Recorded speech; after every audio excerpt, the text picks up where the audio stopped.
because it is a fact that there is no rest for the weary, and it seems like I can't get through the day anymore without my phone ringing a million times. The footage I shot of cleaning these component parts and the reassembly with all the telephone interruptions,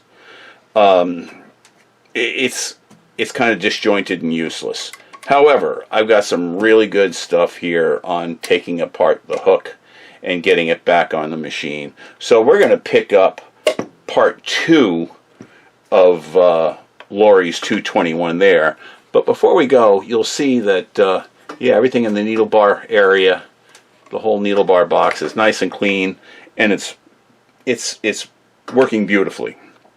But I mean, you guys have watched me polish parts for years now, and the reassembly is, you know, it's the opposite of taking apart, so it's not nearly as interesting as dealing with the hook. So we're going to pick up part 2 with the hook, and just know that all this is in place. There will be some adjustments that are going to have to be made later on, but we'll worry about that for one of the future parts. So let's get looking at the hook. I'm going to go ahead and disassemble this hook mechanism. The gib screw right here is the first piece that's going to come off. This thing is, as you can see, pretty damn tiny. So what I'm going to do, I'm going to grab a small container that I can use to put these ultra tiny parts into. I got this little box here. The last thing we need to do is lose any of these small components.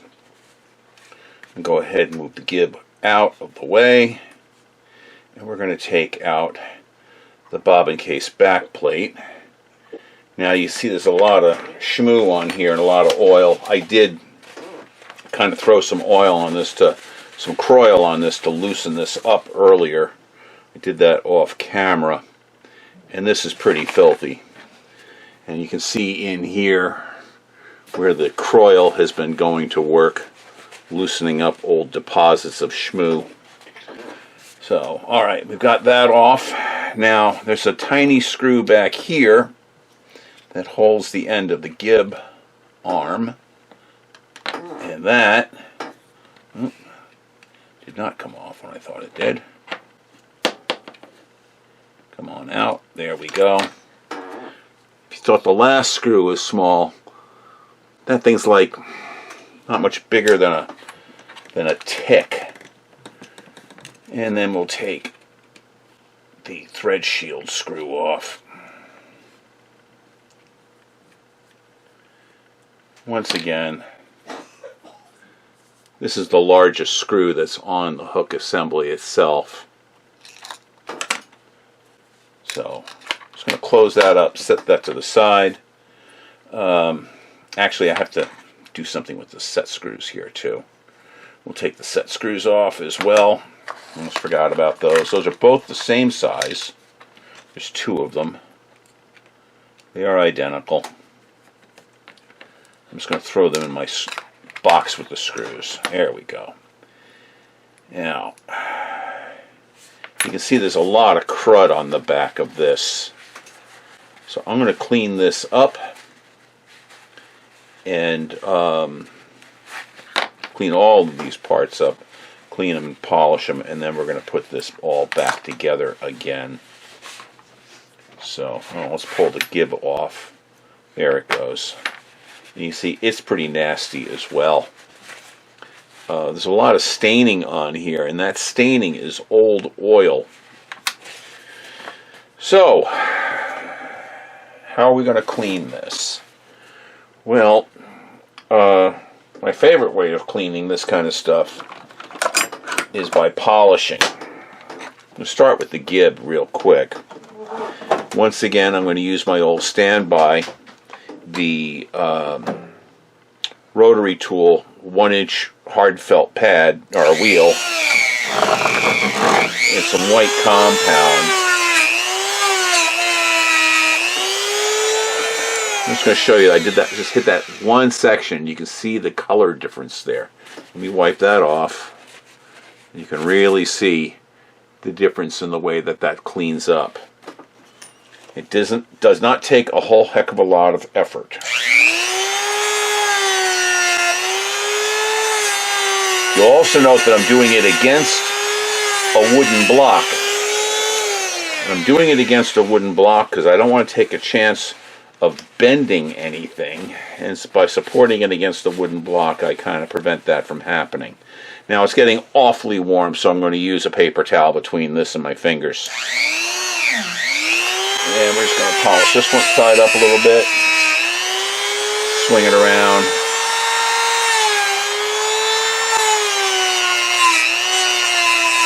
Polish that off. And okay, the gib is clean. Let's do the back plate real quick because it's fast and easy.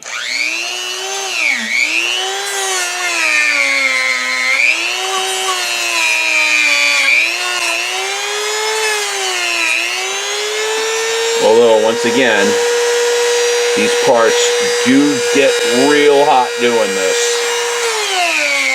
So, a little bit of self-preservation in the form of using a paper towel between my fingers and the metal. We'll wipe that down.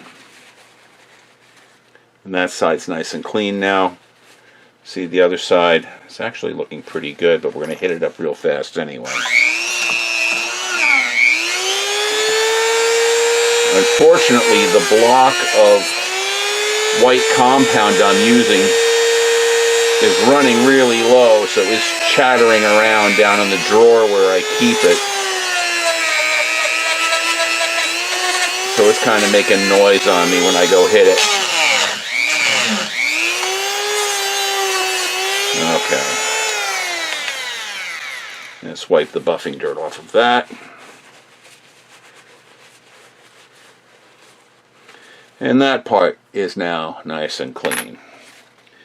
Now we got to see what we got here. This is going to be a little bit more involved. Let's grab some cotton swabs. And I want to go in here first and wipe out some of the schmoo and dirt that's in here. I'm going to get in there. I'm going to use the pointy end of these swabs. And little Croil to the rescue.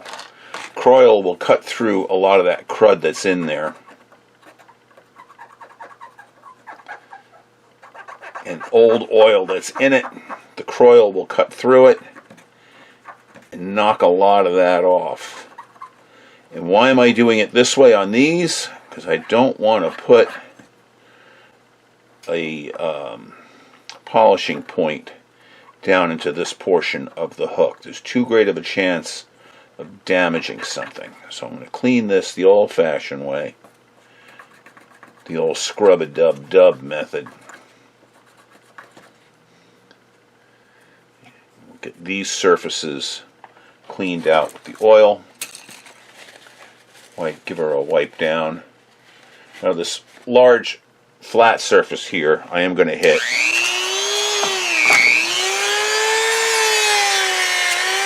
That'll just come off right nice. And I am going to do the exterior surfaces of the hook body here. Because this I want nice and shiny and smooth and polished, because that's part of the thread path.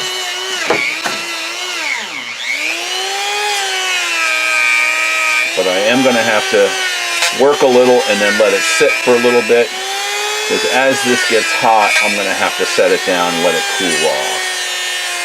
That's just a fact of life.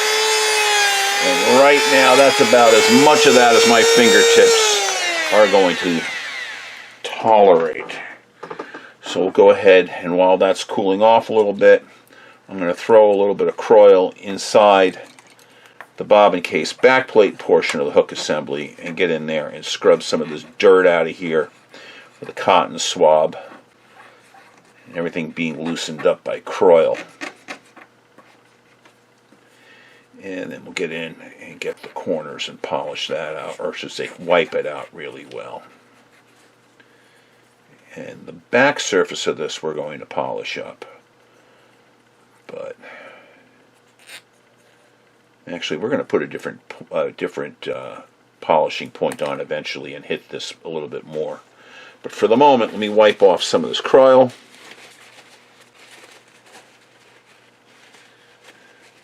And then we're going to get in there and have some fun.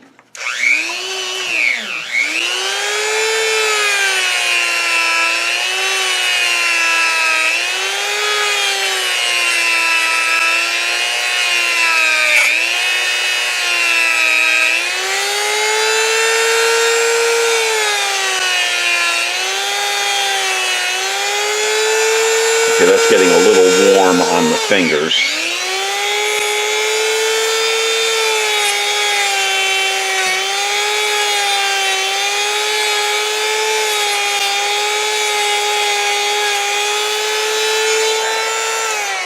It's getting very warm on the fingers. So, secure this thusly.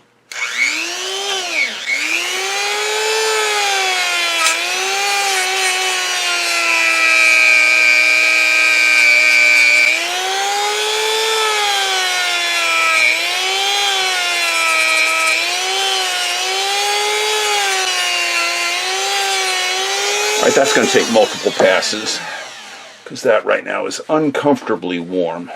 I'm not saying hot, I'm just saying uncomfortably warm. Alright, let me see what size I'm going to need for this. Actually, you know what, I want to get the back of this too. But, let me see if how much I can do with this.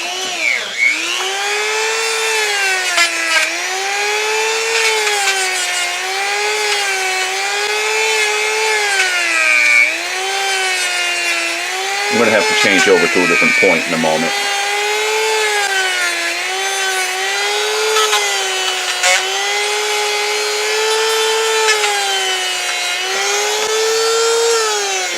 Okay.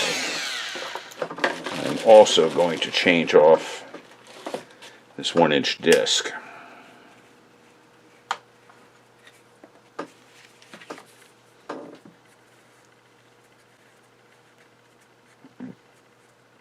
Get on there. There we go. Now I'm going to run this with no compound at all. Actually, slow that down a little bit.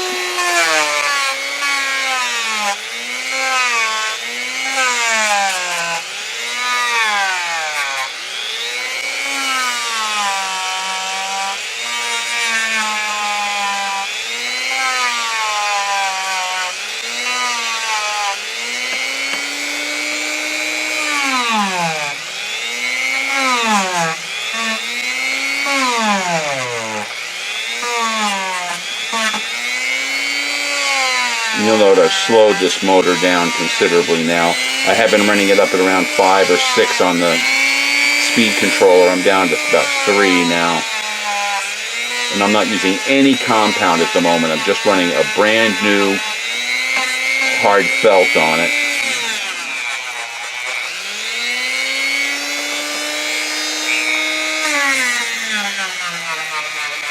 By using a new hard felt, I don't have anything, there was no, the screw hadn't been punching out through the end of it.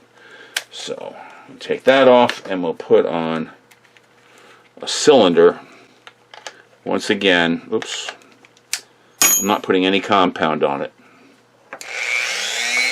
Running the same speed, just going to go in here and wipe that down. Let's take a look and see what we got. One spot, I want to have to take a little bit of compound, just a tiny touch. Just one area right here. I want to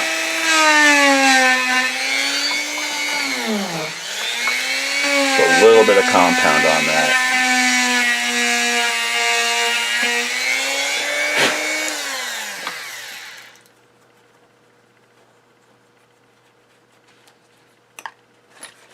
think that's going to be good. All right.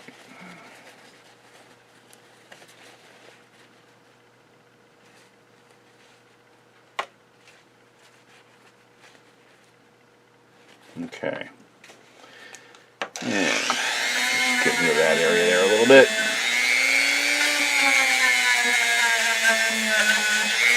Let's get the dirt out of it.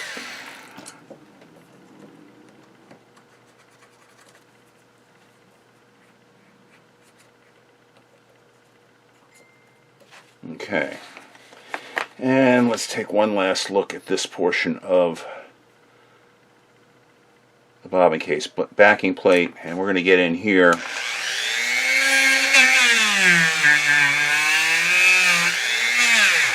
Right. This is actually a little too large in diameter. I'm going to go with one slightly smaller.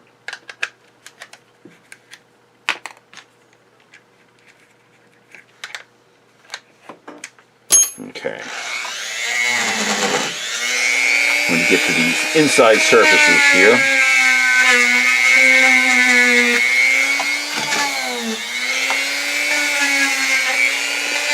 and I also want to spend a little time working on the stem that comes out the middle that locks to the bobbin case, the front portion of the bobbin case, that is. Get that nice and smooth. Okay, and we'll wipe this down as well.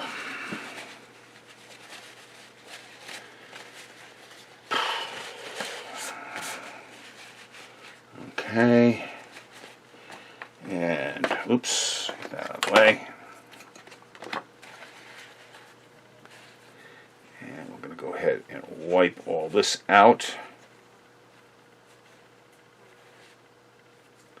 I have no idea what that little bug was that just flew by.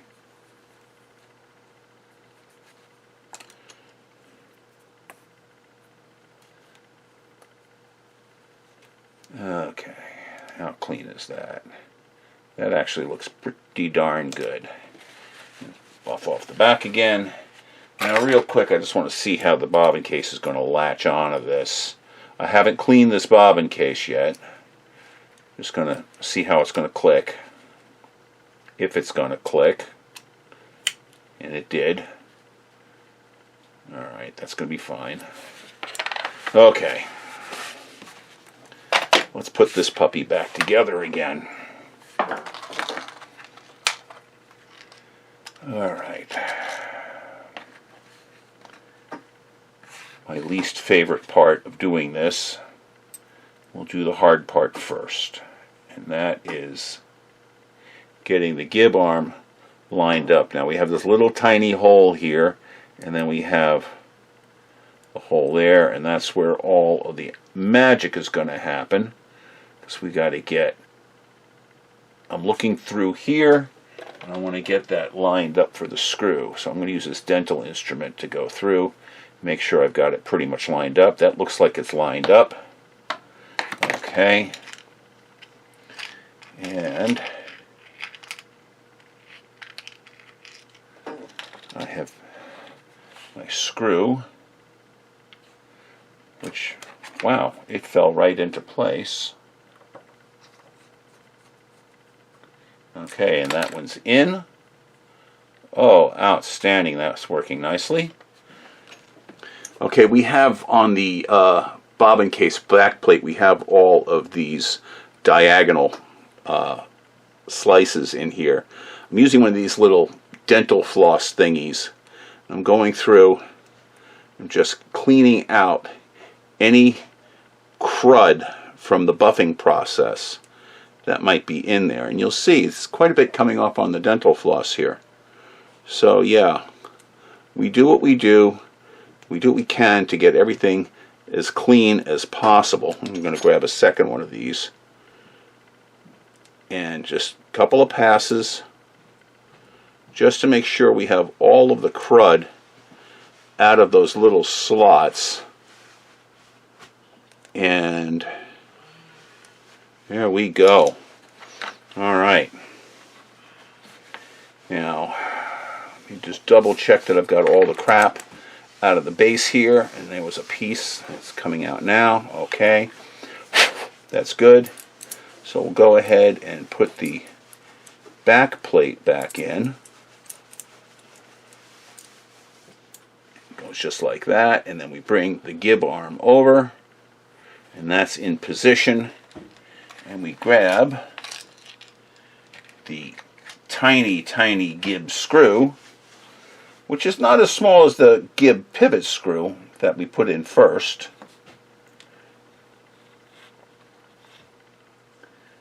But still small enough that we don't want to lose any of this. And then we get our screwdriver into the slot. Oops, there we go. And down it goes. And now this is moving smooth as silk.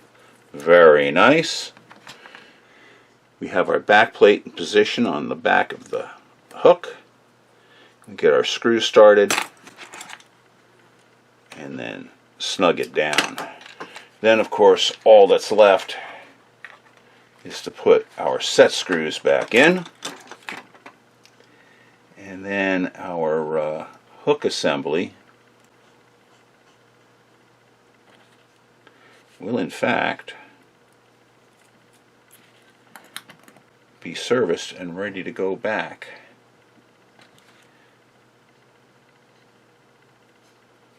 Okay, so now we have a clean hook and all will be right with the world. So let's get this thing back in place on the machine. So what I'm going to do, I'm going to maneuver the position, the flat, which you can probably see through the hole here. The balance wheel keeps on moving, so you can see the flat on the shaft. I'm putting that so that's towards the bottom here. And I'm going to go ahead, there's the point of the hook right there, the end of my screwdriver is touching it. So I want this set screw to be up against that, and get that in position. Scooch a screwdriver in there, and as that set screw finds the flat on that shaft, it'll move the shaft, or it'll move the hook so that it finds the flat really nice, which it is now done. Swing it around 180 degrees, get the other side, and we will double check with a needle installed in the machine to make sure we have the right needle to hook clearance. But that should work just fine. I rarely see these things where they have a problem with clearances there. Well, there you go. That's how I service the hook on one of these things. There are other adjustments that are going to have to be made. We're going to have to make sure that the timing is correct, of course, and we're going to have to also make sure that the distance from the point of the hook to the needle is correct. But that's in the future yet. We got other things we're going to be doing on this machine first. But anyway, that's what I've got for this episode. This was part 2. I don't know what part 3 is going to be just yet. But we'll do some more on this machine and keep you up to date. And if Lori, if you're watching, I hope I didn't scare you too much when I had this hook apart. But anyway, thank you so much for watching, and we'll see you on the next video.